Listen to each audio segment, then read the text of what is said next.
پیارے دوستو، حضرت ابراہیم بن ادہم رحمۃ اللہ علیہ کو اللہ تعالیٰ نے ملک کی بادشاہت عطا کی۔ آپ بہت ہی شان و شوکت والی زندگی گزارتے۔ ایک روز حضرت ابراہیم بن ادہم رحمۃ اللہ علیہ اپنے دربار میں شاہی تخت پر بیٹھے تھے۔ اتنے میں ایک اجنبی شخص آپ کے دربار میں داخل ہوا اور بادشاہ کے تخت کے قریب آ گیا۔ اجنبی نے محل کی چاروں طرف دیکھا اور کہنے لگا، یہ سرائے یعنی مسلمانوں کے آرام کرنے کی جگہ اتنی اچھی نہیں ہے۔ بادشاہ نے کہا، بابا یہ کوئی سرائے نہیں ہے بلکہ یہ میرا محل ہے، اور آپ جس کو سرائے خانہ کہہ رہے ہو۔ وہ اجنبی کہنے لگا، اچھا یہ تمہارا شاہی محل ہے؟ اے بادشاہ، تم مجھے یہ بتاؤ، تم سے پہلے شاہی تخت پر کون بیٹھتا تھا؟ بادشاہ ابراہیم بن ادہم رحمۃ اللہ علیہ نے کہا، مجھ سے پہلے اس تخت پر میرے باپ بیٹھتے تھے، ان کی وفات کے بعد یہ تخت میرے حوالے کر دیا گیا۔ اس اجنبی شخص نے ایک مرتبہ پھر پوچھا، تمہارے والد سے پہلے اس تخت پر کون بیٹھتا تھا؟ بادشاہ نے کہا، میرے والد سے پہلے اس تخت پر ان کے والد یعنی میرے دادا بیٹھا کرتے تھے۔ اس اجنبی شخص نے کہا، تمہارے دادا سے پہلے یہ محل کس کے اختیار میں تھا؟ بادشاہ نے بڑے تحمل سے جواب دیا، میرے دادا سے پہلے ان کے والد یعنی میرے پردادا اس تخت پر بیٹھتے تھے۔ اجنبی شخص نے پھر ایک بار وہی سوال کیا، تمہارے بعد اب اس تخت پر کون بیٹھے گا؟ بادشاہ نے جواب دیا، میرے بعد میرا بڑا بیٹا یعنی میرے مرنے کے بعد اس تخت پر میرا بڑا بیٹا بیٹھے گا، اور اس طرح سے میری اولاد میں سے جو اس قابل ہوگا وہی اس تخت پر بیٹھے گا۔ یہ بات سن کر اس اجنبی شخص نے کہا، ارے جناب، اسی لیے تو میں اسے مسافر کے ٹھہرنے کی جگہ یعنی سرائے کہہ رہا ہوں۔ یہاں ایک آیا تو دوسرا چلا گیا، اور جب کوئی نیا آئے گا تو پہلے والا چلا جائے گا، اور کوئی بھی یہاں باقی رہنے والا نہیں ہے، تبھی تو یہ سرائے خانہ ہے۔ یہ سن کر بادشاہ بہت حیران ہوا، اس کے دل پر اس کا بہت گہرا اثر ہوا، اور اسے خیال آیا کہ یہ کوئی عام شخص نہیں تھا۔ حضرت ابراہیم بن ادہم رحمۃ اللہ علیہ اللہ تعالیٰ کی طرف متوجہ ہوئے اور اس کی عبادت میں مصروف ہو گئے۔ پھر ایک اور رات آتی ہے، آپ اپنے بستر کے شاہی نرم بستر پر لیٹے اللہ تعالیٰ کا ذکر کرنے میں مشغول تھے۔ اچانک انہوں نے کمرے کے چھت پر اوپر کسی کی آہٹ سنی۔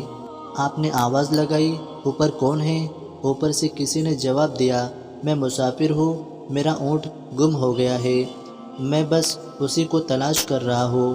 یہ سنتے ہی بادشاہ ابراہیم بن ادہم رحمۃ اللہ علیہ نے کہا، تم انتہائی بیوقوف قسم کے انسان معلوم ہوتے ہو، جو اپنے گم شدہ اونٹ کو جنگل میں تلاش کرنے کے بجائے محل کے چھت پر تلاش کر رہے ہو۔ اس اجنبی مسافر نے آواز دیتے ہوئے کہا، مجھ سے بڑا بیوقوف تو وہ ہے جو شاہی مخملی بستر پر لیٹ کر اللہ تعالیٰ کو تلاش کر رہا ہے۔ اس کو بھی چاہیے کہ وہ سب کچھ چھوڑ چھاڑ کر اللہ تعالیٰ کے لیے سادگی اختیار کرے، جنگل کی طرف نکل جائے۔ بس اتنا سننا تھا کہ آپ سمجھ گئے کہ یہ اللہ تعالیٰ کی طرف سے پیغام ہے۔ اس کے بعد حضرت ابراہیم بن ادہم رحمۃ اللہ علیہ نے اس سلطنت کو چھوڑ کر جنگل میں تشریف لے گئے اور دریا کے کنارے اللہ کی یاد میں مشغول ہو گئے۔ جب یہ بات محل میں پھیلی تو محل کے سپاہیوں نے آپ کو بہت تلاش کرنے کی کوشش کی تاکہ آپ واپس آ کر سلطنت کے معاملات کو سنبھال لیں، لیکن جب آپ کا کوئی سراغ نہ ملا تو بہت دنوں کی محنت کے بعد آخر کار آپ کو تلاش کرتے کرتے آپ کے بیٹے نے حضرت ابراہیم بن ادہم رحمۃ اللہ علیہ کو ایک دریا کے کنارے بیٹھا ہوا پایا۔ حضرت ابراہیم بن ادہم رحمۃ اللہ علیہ اس وقت اپنا جبہ یعنی اپنی قمیض کو اپنے ہاتھوں سے سی رہے تھے۔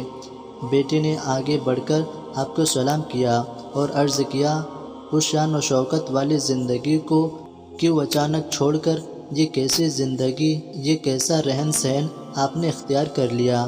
آپ آج بھی بلخ کے بادشاہ ہیں، آپ ہمارے ساتھ ابھی واپس چلے، اور دین کا کام اور عبادت تو محل میں بھی کی جا سکتی ہے۔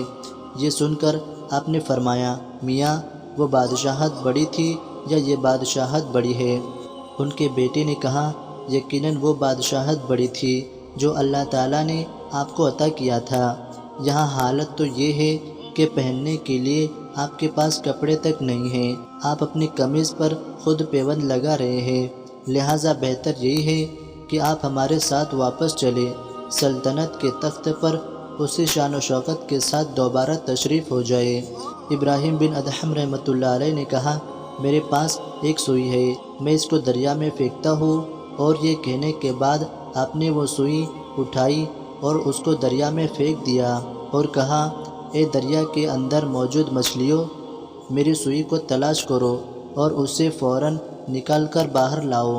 آپ کے بیٹے نے کہا یہ بھلا کیسے ممکن ہے کہ مچھلیاں آپ کی بات سنیں اور سوئی کو تلاش کر کے آپ کے لیے باہر لے آئے۔ آپ نے اپنے بیٹے سے کہا تم میری اس بادشاہت پر ناز کرتے ہو، ذرا یہ منظر بھی خود اپنی آنکھوں سے دیکھ لو۔ بس پھر کیا تھا، اسی وقت دریا کے اندر سے 1000 مچھلیاں سونے کی سوئیاں لے کر باہر آ گئی۔ آپ نے ان مچھلیوں کو حکم دیا میں تو وہی سوئی چاہتا ہوں جو میں نے اس دریا میں پھینکی تھی۔ اتنے میں ایک بہت بڑی سی مچھلی وہ سوئی لے کر آپ کی بارگاہ میں حاضر ہوئی جس کو آپ نے دریا کے اندر پھینکا تھا۔ یہ دیکھ کر سب لوگ حیران رہ گئے اور سب نے آپ کے بارگاہ میں معافی طلب کی۔ حضرت ابراہیم بن ادھم رحمۃ اللہ علیہ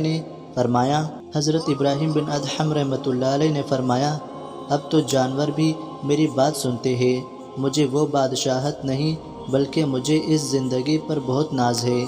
پیارے دوستو، حضرت ابراہیم بن ادھم رحمۃ اللہ علیہ کا یہ واقعہ، ان کی یہ کرامت اپنی جگہ تو بہت بہتر ہے اور ایمان افروز ہے، لیکن اس میں ہمارے لیے ایک سبق بھی چھپا ہوا ہے، اور وہ سبق یہ ہے کہ جس کسی نے اپنے ذات کو اللہ تعالیٰ کے حوالے کر دیا، اپنے جسم کو، اپنی سوچ کو، اپنی تمام تر طاقتوں کو اللہ تعالیٰ کی راہ میں قربان کر دیا، اپنی زندگی کو اللہ اور اس کے رسول صلی اللہ علیہ وسلم کی محبت میں فنا کر دیا، تو ایسے شخص کے لیے اللہ تعالیٰ وسیلے پیدا کرتا ہے اور اسے اللہ رزق بھی عطا کرتا ہے اور اس کو دنیا اور آخرت میں انعامات بھی عطا کرتا ہے۔